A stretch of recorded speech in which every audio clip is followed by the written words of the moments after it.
Au nom du Père et du Fils et du Saint-Esprit, Amen. Grande joie d'être là avec toi en ce mercredi 2 novembre. Et aujourd'hui, nous célébrons la commémoration de tous les fidèles défunts.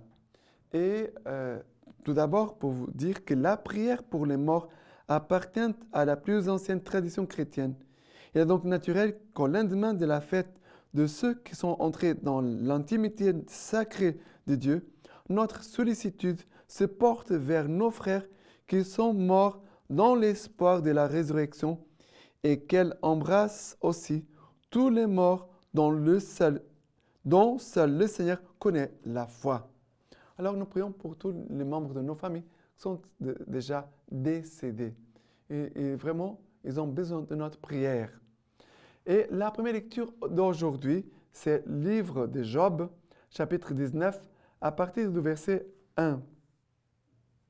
Job prit la parole et dit, « Oh, je voudrais qu'on écrive mes paroles, qu'elles soient gravées en une inscription, avec un ciseau de fer et de plomb, sculptées dans le roc pour toujours.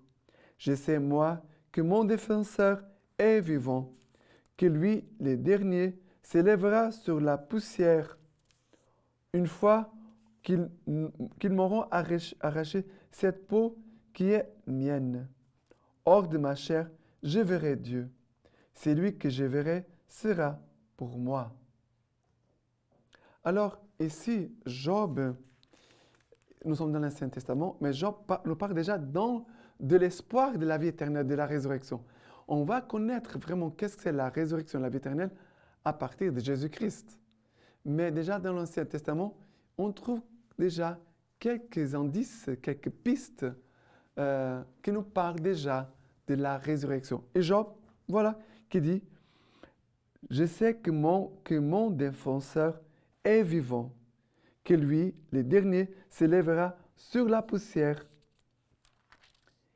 Une fois qu'ils m'auront arraché cette peau, qui est la mienne, hors de ma chair, je verrai Dieu. » Ça veut dire, après ma mort, Job, il affirme, après ma mort, je vais voir Dieu. Celui que je verrai sera pour moi. Alors, c'est deux versets très petits, mais qui nous parlent déjà de la certitude de la résurrection de la vie éternelle.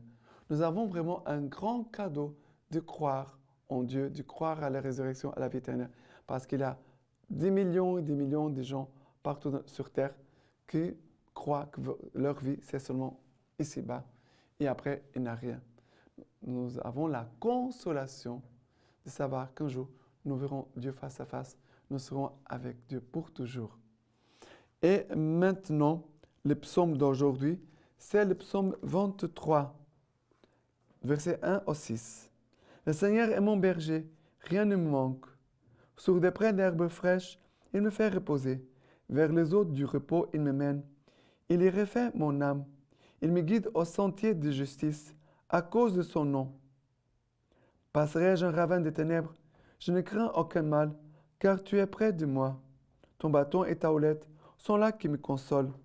Devant moi, tu apprêtes une table face à mes adversaires. D'une onction, tu me parfumes la tête, ma coupe déborde. Oui, grâce et bonheur me pressent tous les jours de ma vie. Ma demeure est la maison du Seigneur en la longueur des jours. » Alors, ici, c'est très important. Les bergers et les présents. Et ici, passerai-je un ravin de ténèbres, je ne crains aucun mal, car tu es près de moi. Ton bâton et ta houlette sont là qui me consolent. Le Seigneur est avec nous. En chaque moment de notre vie, nous pouvons vraiment avoir cette certitude. Le Seigneur est le bon berger. Il nous connaît, il nous conduit, il nous accompagne. Nous ne sommes jamais seuls. Il est Seigneur avec nous, dès maintenant jusqu'à l'éternité. Quel amour que le Seigneur a pour nous. Et que nous puissions vraiment voir la présence du Seigneur ici-bas et d'avoir toujours la joie de le recevoir dans le sacrement, spécialement dans l'Eucharistie. Car l'Eucharistie, c'est la nourriture de l'éternité. Et maintenant, la deuxième lecture d'aujourd'hui, c'est le psaume... la deuxième lecture, c'est première Jean, chapitre 3e, à partir du verset 14. Nous savons, nous, que nous sommes passés de la mort à la vie, parce que nous aimons nos frères. Celui qui n'aime pas demeure dans la mort. Quiconque est son frère est un homicide. Or, vous savez qu'un homicide n'a la vie éternelle, demeurant en lui. À ceci, nous avons connu l'amour. Celui-là a donné sa vie pour nous. Et nous devons, nous aussi, donner notre vie pour nos frères. Alors, ici, aujourd'hui, on parle de nos frères qui sont déjà partis, de l'espérance, l'éternité, aussi de l'importance de nos prières pour les fidèles défunts, pour ceux qui sont déjà morts. Et ici, il nous dit, nous savons que nous sommes passés de la mort à la vie parce que nous aimons nos frères. Nous aimons les frères, nous aimons les autres. L'amour, c'est la condition essentielle pour nous faire entrer au ciel. Ça veut dire que celui qui n'aime pas, je n'aime pas cette personne, je n'aime pas telle personne, on doit résoudre ça maintenant.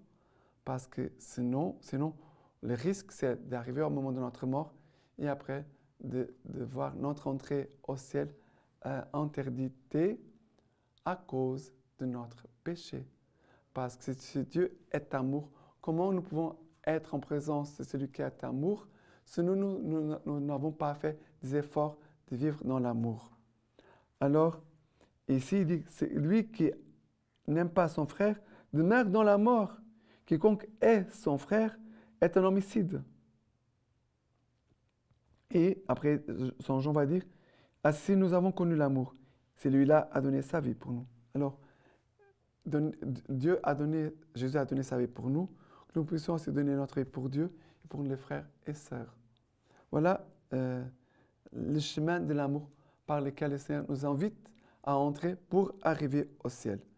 Et maintenant, aussi l'évangile d'aujourd'hui, c'est Jean chapitre 19, à partir du verset 17. Et il sortit portant sa croix et vint au lieu dit du crâne, ce qui se dit en hébreu Golgotha, où ils le crucifièrent et avec lui deux autres, un de chaque côté, et au milieu Jésus.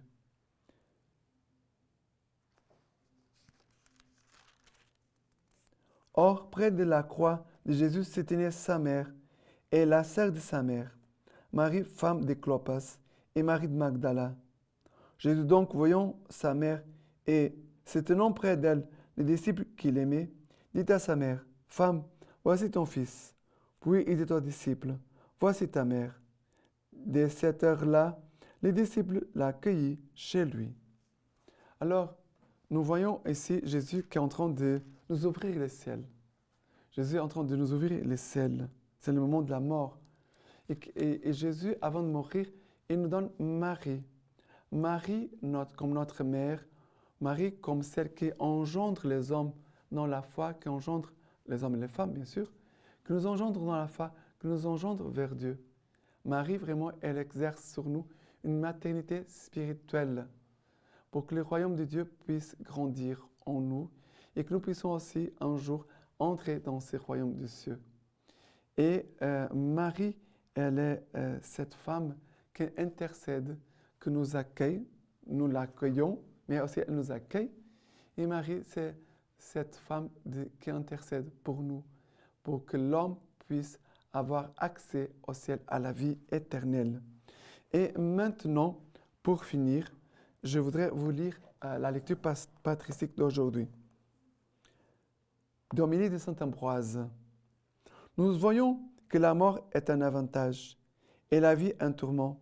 C'est bien que Paul a pu dire, « Pour moi, vivre c'est le Christ et mourir est un avantage. » Qu'est-ce que le Christ? Rien d'autre que la mort du corps et l'esprit qui donne la vie.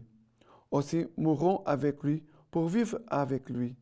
Nous devons donc chaque jour nous habituer et nous affectionner à la mort, afin que notre âme apprenne par cette séparation à se détacher des désirs matériels. Notre âme établie dans les hauteurs où les sensualités terrestres ne peuvent accéder pour l'englouer, accueillera l'image de la mort pour ne pas encourir le châtiment de la mort. En effet, la loi de la chair est en lutte contre la loi de l'âme et cherche à l'entraîner dans l'erreur. Mais quel est le remède? Qui me délivrera de ce corps de mort? La grâce de Dieu, par Jésus-Christ, notre Seigneur. Alors, appuyons-nous sur la grâce de Dieu en Jésus-Christ, notre Seigneur.